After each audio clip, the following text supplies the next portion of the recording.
நெல்லை மாவட்ட ஆட்சியர் அலுவலகத்தில் வரைவு வாக்காளர் பட்டியலை மாவட்ட ஆட்சியர் வெளியிட்டார். இதில் மாவட்ட ஆட்சியர் விஷ்ணு கலந்து கொண்டு வரைவு வாக்காளர் பட்டியலை வெளியிட முதல் பிரதியை மாவட்ட வருவாய் அலுவலர் பெருமாள் பெற்றுக் கொண்டார்.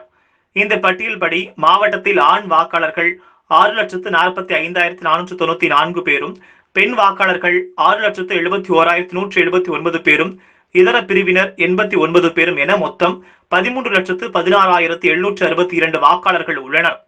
வாக்காளர் பட்டியலை வெளியிட்ட ஆட்சியர் விஷ்ணு கூறுகையில், இந்த பட்டியல் 18-19 வயது நிரம்பிய வாக்காளர்கள் 8,489 பேர் உள்ளனர் என்றும், புதிய வாக்காளர்களாக 5,008 பேர் சேர்க்கப்பட்டுள்ளதாகவும், மேலும் இறந்தவர்கள், இரட்டை பதிவு கொண்டவர்கள், இடம் மாறியவர்கள் என 13,364 பேர் நீக்கம் செய்யப்பட்டுள்ளதாக தெரிவித்தார்.